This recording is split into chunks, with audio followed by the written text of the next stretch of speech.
Point लेकर हाजिर हूं मैं राजीव। दोस्तों, नुपुर शर्मा के मोहम्मद पैगंबर पर दिए गए विवादित बयान और उस पर सरकार की लापरवाही, चुप्पी अब देश पर भारी पड़ती जा रही है। सीधे सीधे शब्दों में कहें तो एक गंभीर मसले को मोदी सरकार ने नज़रअंदाज किया, जिसका नतीजा ये है कि देश पर संकट आ गया है। आप जानते ही हैं कि इस बयान के बाद कड़ी कार्रवाई करने की जगह सरकार ने मामले को टालने की कोशिश की। नुपुर शर्मा को केवल बीजेपी से निलंबित किया गया, सरकार ने उनके खिलाफ कोई एक्शन नहीं लिया। फिर देश में जगह जगह एफआईआर दर्ज हुई तो नुपुर शर्मा अंडरग्राउंड हो गईं। कानपुर से लेकर उदयपुर तक बवाल मच गया, विरोध प्रदर्शन हुए, हत्या सब हो गए। लेकिन नुपुर शर्मा फिर भी कानून की पकड़ से बाहर हैं। उन पर सुप्रीम कोर्ट ने कड़ी टिप्पणी की, देश के लिए खतरा बताया तो सुप्रीम कोर्ट के खिलाफ ही सोशल मीडिया पर ट्रेंड चला दिया गया। आप सबने देखा, देश के बाहर भी कम हंगामा नहीं मचा। कई मुस्लिम देशों ने इस बयान के लिए भारत को खरी खोटी सुनाई, आर्थिक संबंधों पर बात बनाई, लेकिन नुपुर शर्मा पर कोई एक्शन नहीं हुआ। और देखिए कि नुपुर शर्मा के एक विवादित बयान ने देश की सुरक्षा पर अब खतरा पैदा कर दिया है।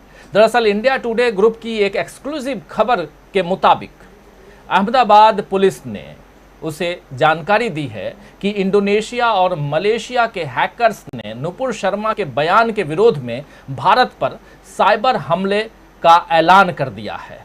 मलेशिया के ड्रैगन फोर्स और हैक्टिविस्ट इंडोनेशिया नाम के दो हैकर्स समूहों ने दुनिया भर के मुस्लिम हैकर्स से कहा है कि वे भारत के खिलाफ साइबर अटैक करें। 11 जून जो बीता महीना है, 11 जून को 10:59 पर एक संदेश के साथ एक ट्वीट किया गया है। अहमदाबाद साइबर क्राइम टीम ने इस बारे में मलेशिया और इंडोनेशिया की सरकारों को खत भी लिखा है। साथ ही इंटरपोल से लुकआउट नोटिस जारी करने को भी कहा गया है। और ये बताया जा रहा है, जो अहमदाबाद साइबर टीम जो है, साइबर क्राइम टीम, उसकी तरफ से ये बताया जा रहा है कि ठाणे पुलिस, आंध्र प्रदेश पुलिस और कम से कम देश की 2000 वेबसाइट्स अब तक हैक हो चुकी हैं इस मसले को लेकर के। असम के एक न्यूज़ चैनल पर भी साइबर हमला हुआ और एक लाइव ब्रॉडकास्ट के दौरान चैनल पर प्रसारण अचानक रुक गया, स्क्रीन काली हो गई और पाकिस्तान के झंडे के साथ संदेश लिखा गया कि हज़रत मोहम्मद साहब का आदर करो। इस दौरान नीचे टिकर पर लिखा आया कि हैक्ड बाय टीम रिवॉल्यूशन पीके। इस अटैक में एक गंभीर बात यह भी है कि साइबर हमलावरों ने नुपुर शर्मा के आधार कार्ड और पते जैसी निजी जानकारियां जो हैं वो भी ऑनलाइन लीक कर दी हैं, और ऐसा ही बहुत से और लोगों के साथ भी हुआ है। दोस्तों, 21वीं सदी के 22वें साल में यानी 2022 में बंदूकों और बमों की लड़ाई हम रूस और यूक्रेन के बीच देख ही रहे हैं, जहां भारी तबाही मची हुई है। लेकिन इस वक्त साइबर हमले के खतरे भी कम नहीं हैं और तबाही इससे भी काफ़ी ज़्यादा मचाई जा सकती है। हमेशा साइबर की बात होती है, साइबर हमले की बात होती है, इससे बचने की बात होती है। इस वक्त जिस तरह जिस मामले को यानी कि ये जो मामला है अहमदाबाद साइबर क्राइम देख रही है, उसकी टीम देख रही है, दरअसल वो राष्ट्रीय सुरक्षा के मामले से कम नहीं है और इस पर सरकार को तुरंत अलर्ट होना चाहिए।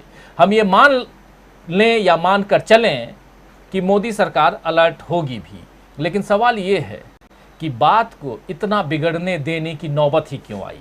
हिंदुत्व की रक्षा के नाम पर दूसरों को अपमानित करने का संविधान विरोधी काम देश में बढ़ता गया और सरकार अच्छे दिनों का नारा देती रही।